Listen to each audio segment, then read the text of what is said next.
Welcome to Sweet Life Beat Life. We hope this video helps.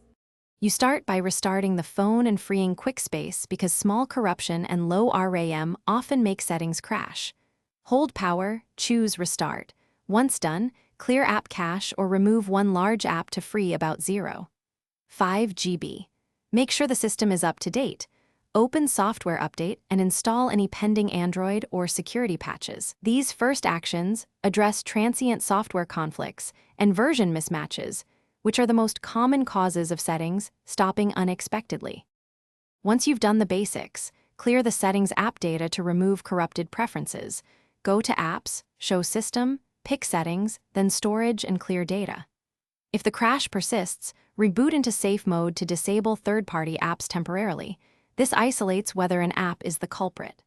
While in safe mode, check settings stability and uninstall any recently added apps that coincide with the issue. These steps remove corrupted configurations and identify third-party interference that often causes repeated crashes. You finish with decisive repairs. If settings still crashes, back up your data and perform a factory reset to remove deep system corruption.